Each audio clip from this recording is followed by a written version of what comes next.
बिस्मिल्लाहिर्रहमानिर्रहीम, अस्सलाम वालेकुम। मैं हूं ज़ीशान अहमद सिद्दीकी। आप देख रहे हैं सबसे पहले पाकिस्तान। साबिक डीजीआईएसआई फैज़ हमीद साहब के खिलाफ इंक्वायरी कमीशन तश्कील दे दी गई है। और क्या फैज़ हमीद साहब का कोर्ट मार्शल होगा, मैं इस पे बात करूंगा। इससे पहले मैं बात करूंगा जो इस वक्त जो टॉप 10 खबरें बनी हैं। और आपको पता है कि इस वक्त जो सोशल मीडिया पे सबसे ज़्यादा खबरें जो गर्म रहती हैं वो पाकिस्तान तहरीक इंसाफ के हवाले से रहती हैं, क्योंकि पाकिस्तान तहरीक इंसाफ के जो एक अहम रहनुमा है शेर अफजल मरवा साहब, वो हमेशा किसी ना किसी प्रोग्राम में आके ऐसा चुटकुला छोड़ते हैं जो खबरों की ज़ीनत बन जाता है। शेर अफजल मरवा साहब ने एक बयान दिया था सऊदी अरब के हवाले से, जिसमें उन्होंने जिक्र किया कि पाकिस्तान तहरीक इंसाफ की हुकूमत गिराने में जो सऊदी अरब का भी हाथ है, और वो अमेरिका के टाउट के तौर पर जो है काम किया। सऊदी अरब जो है मुकम्मल जो है इस साजिश में शामिल था, जो पाकिस्तान तहरीक इंसाफ की हुकूमत को जिस वक्त रुखसत किया गया था उस साजिश में। तो अब शेर अफजल मरवा साहब के इस बयान से जो है पार्टी ने इनकार किया। जुल्फी बुखारी आए और मोना सिलाई आए, और उन दोनों ने जो है शेर अफजल मरवत साहब के बयान को जो है उनका ज़ाती बयान करार दिया है। बल्कि पाकिस्तान तहरीक इंसाफ ने ऑफिशियली भी जो है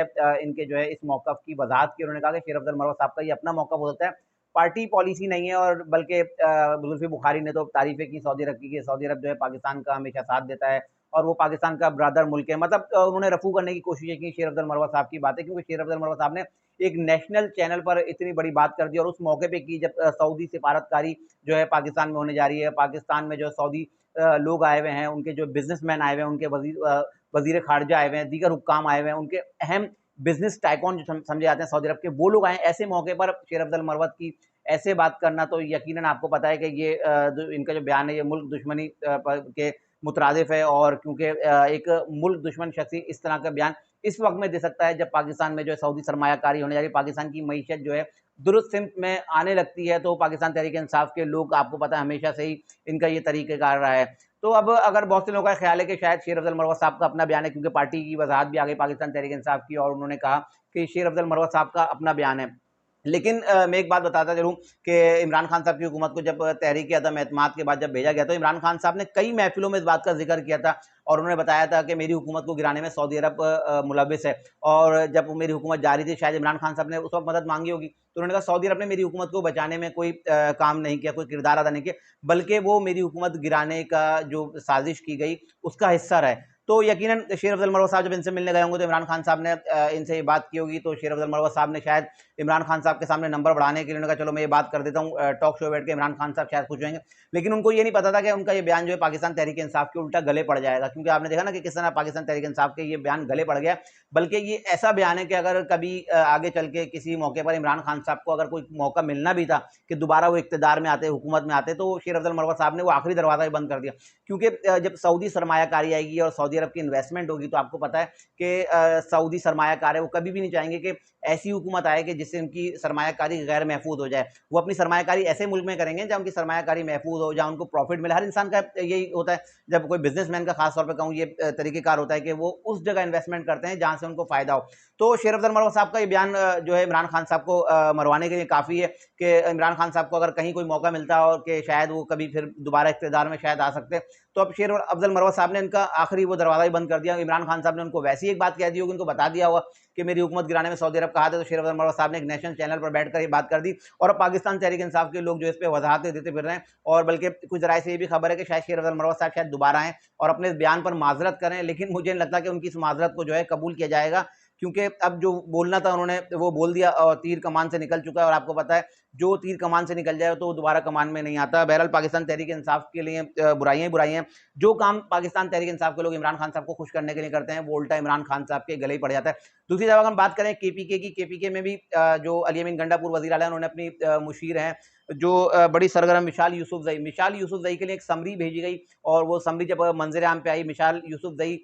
जिनको जो है केपीके के वज़ीर आला अली अमीन गंडापुर ने अपना मुशीर बनाया, इनके लिए 1,71,00,000 रुपए की गाड़ी की जो है समरी भेजी गई कि इनको 1,71,00,000 की जो है गाड़ी दी है। इसके अलावा इनके सोशल सेक्रेटरी हैं, उनके लिए भी 70 लाख की गाड़ी की समरी भेजी गई। तो पाकिस्तान तहरीक इंसाफ के अपने लोग इनके खिलाफ आ गए और उन्होंने जो है एहतजाज करना शुरू कर दिया। उन्होंने कहा कि हम तो सादगी का दर्ज देते थे और हम तो जो है ये करप्शन खत्म करने आए थे, हम तो सादगी अपनाने आए थे, तो ये लग्जरी गाड़ियां कहाँ से जो है मिलना शुरू हुई। बहरहाल उसके बाद जो है केपीके हुकूमत की वही वजाहती बयान आया कि समरी आई थी और हमने जो है इनको गाड़ियां देनी नहीं है। लेकिन मैं आपको एक बात बता दूं कि ये गाड़ियां तो मिलनी हैं। जो सबसे लग्जरी गाड़ी होगी वो मिसाल यूसुफजई को लाजमी मिलेगी, बल्कि अब तो किसी और का नहीं बल्कि इनको जो केपीके की हुकूमत है, यमीन गंडापुर को पाकिस्तान तहरीक इंसाफ के लोगों की जानिब से ही जो है शदीद मुखालफत का सामना है। बल्कि कुछ लोगों ने इमरान खान साहब तक ये शिकायत भी कर दी, और इमरान खान साहब से जब मिलने जाएंगे यमीन गंडापुर, तो इमरान खान साहब इनसे पूछेंगे भी यमीन गंडापुर से कि भाई मिसाल यूसुफजई को आपने जो है अपना मुशीर मुकर्रर किसके कहने पे किया, क्योंकि इमरान खान ने तो नहीं बनाया इनको, जो जराए से हमारे पास खबर है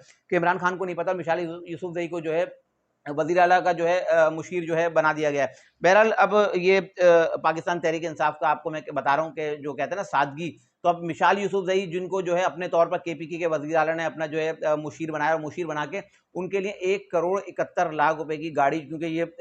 वज़ीर आला पंजाब पे बड़ा तनकीद करते थे ना, तो ये उसका एक जवाब इनको मिला है फौरी तौर पर। और अब आप देखें, बाकी इन्होंने कह तो दिया हम गाड़ी नहीं देंगे, लेकिन गाड़ी देंगे, देख लीजिएगा। ये आप भी यही हैं, मैं भी यही हूँ, और कुछ दिनों में, कुछ हफ्तों में, कुछ महीनों में मिसाल यूसुफजई को जो देखिए इनको लग्जरी गाड़ी मिलेगी। जो केपीके में सबसे ज़्यादा लग्जरी और महंगी गाड़ी होगी वही मिसाल यूसुफजई को मिलेगी, ये आप देख लीजिएगा, मेरी बात रिकॉर्ड पर भी रखिएगा। इसके अलावा मैं जो आज अपने आज की खबर की तरफ आता हूँ, आज की इंतहाई अहम खबर जो है वो ये है कि साबिक डीजी ISI फैज़ हमीद के खिलाफ जो है इंक्वायरी कमीशन तश्कील दे दिया गया। मैं वजाहत करता चलूँ कि ये इंक्वायरी कमीशन किस वाक़े और किस केस में तश्कील दिया गया। 2017 में एक प्रॉपर्टी टाइकून है इस्लामाबाद में, एक हाउसिंग सोसाइटी है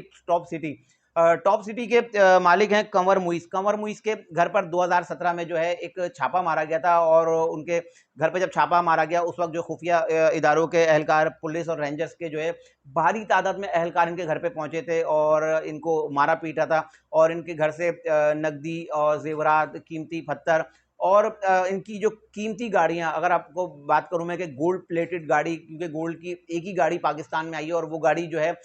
कमर मुइस साहब की थी, तो वो गाड़ी और दीगर जो लग्जरी गाड़ियां थी वो तमाम, ये जो छापामार टीम आई थी, ये तमाम गाड़ियां, पैसा, लग्जरी, इनकी प्रॉपर्टी की फाइलें, इनके कीमती पत्थर, तमाम चीज़ें अपने हमरा लेकर चले गए थे। तो उस पर कमर मुइस ने जो है इस पर शिकवा किया था, और उन्होंने कहा था कि मेरे घर पर जो छापा मारा गया और मेरे घर से जो है जो पैसा और दीगर चीज़ें लोग लेके चले गए, और मुझ पर बदतरीन तशद्दुद किया गया, और मुझसे एक भारी रकम लेकर जो है उसके बाद जो है ज़ाहिर सी बात उनको छोड़ा गया होगा। तो अब उस वक्त उन्होंने इस पे जो है दरख्वास्त दायर की थी, लेकिन इनकी दरख्वास्त पर उस वक्त कार्रवाई नहीं हुई थी, और इनकी दरख्वास्त को जो है कहीं भी नहीं सुना जाता, क्योंकि ज़ाहिर सी बात है एक हाजिर सर्विस DG ISI, उनके खिलाफ कौन कार्रवाई करता, कोई भी इदारा कार्रवाई नहीं करता। लेकिन उस वक्त वो सरमहरी का शिकार हो गई उनकी दरख्वास्त, और उस वक्त जो है इनके खिलाफ कोई कार्रवाई नहीं की गई। लेकिन अब जब हुकूमत चेंज हुई और चीफ जस्टिस काजी फाइज ईसा साहब आए, तो दोबारा से जो है इन्होंने एक दरखास्त दायर की सुप्रीम कोर्ट में कंवर मुइस साहब ने। तो उस पर सुप्रीम कोर्ट ऑफ पाकिस्तान के चीफ जस्टिस काजी फाइज साहब ने कहा कि ये हमारा काम नहीं है, पहले आप वजारत दिफा को खत लिखें, क्योंकि एक फौजी अफसर का मामला है, तो आप वजारत दिफा को एक खत लिखें, और अगर उधर कार्रवाई नहीं होती फिर आप हमारे पास आएँ। लेकिन बहरहाल इस पर जो है 3 रुकनी एक बेंच बनाया गया था, और उस बेंच के जस्टिस साहब ने एक फैसला दिया था जिसमें उन्होंने कहा कि 184(3) के तहत जो है हम फैज़ हमीद के खिलाफ कार्रवाई तो नहीं कर सकते, क्योंकि वो एक साबिक DG ISI और फौज के एक आला अफसर हैं। तो आप वजारत दिफा को एक खत लिखें और वहाँ उनसे आप ये दरख्वास्त करें। बल्कि उन्होंने वहाँ हुक्म दिया कि जो वजारत दिफा को कि आप जो है कंवर मुइस की जो शिकायत है इसका फौरी तौर पर अजाला करें, और जो ये शिकायत कर रहे हैं इस पर जो है इंक्वायरी की जाए। तो फिर उसके बाद जो है कंवर मुइस साहब ने जो है एक खत जो है वजारत दिफा को लिखा, और वजारत दिफा ने वो खत जो है GHQ भेजा। तो अब GHQ से एकदम खबर आई है कि फैज़ हमीद साहब के खिलाफ जो है इंक्वायरी कमीशन तश्कील दे दिया गया है, और एक हाजिर सर्विस मेजर जनरल की सरबराही में कमेटी बनेगी, और जो फैज़ हमीद साहब को बुलाएगी और इनसे जवाब तलब करेगी। क्योंकि कंवर मुइस साहब का जो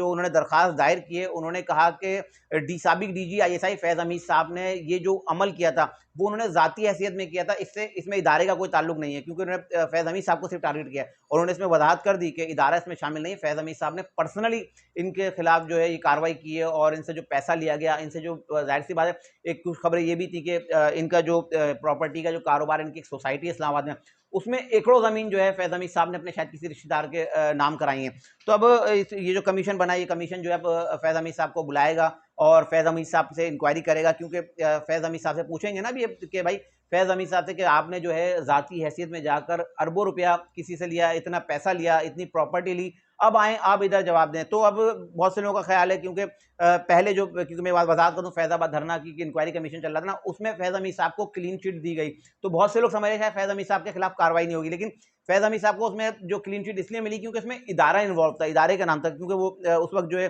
डीजीसी थे, तो उस वक़्त इदारे का नाम आ रहा था, तो इदारा बदनाम हो रहा था। लेकिन अब ये जो दरख़्वास्त आई है फैज़ हमीद साहब की ज़ाती हैसियत में इनको जो है तलब किया गया है, और ये ज़ाती हैसियत का मतलब सिर्फ़ ये फैज़ हमीद तक जो है ये इंक्वायरी रहेगी और इदारे का इससे कोई ताल्लुक नहीं रहेगा, क्योंकि उन्होंने ज़ाती हैसियत में कार्रवाई की है, दरख़्वास्त गुज़ार का भी यही मौका है। तो अब उनको बुलाया जाएगा। मुझे यही लगता है कि फैज़ हमीद साहब को जो है अब यूनिफ़ॉर्म में बिठाकर उनसे इंक्वायरी की जाएगी, और ज़्यादातर इम्कानात मुझे यही लगते हैं कि फैज़ हमीद साहब के खिलाफ सख्त जो है जो डिपार्टमेंटल कार्रवाई होती है आर्मी की, वो अब जो है होने जा रही है। अगर ये कहें कि कोर्ट मार्शल टाइप सज़ा, तो ये अगर कहना गलत ना होगा, और मुझे ये लगता है कि फैज़ हमीद साहब को अब जो है इदारे की जानिब से सख्त सज़ा मिलने वाली है। ये थी आज की कुछ इंतहाई अहम खबरें, जिसके बाद मैं हाज़िर होता हूं इंशाअल्लाह मज़ीद खबरों और नए तजज़िये के साथ फिर हाज़िर होऊँगा। तब तक के लिए इजाज़त दीजिए। अल्लाह हाफ़िज़।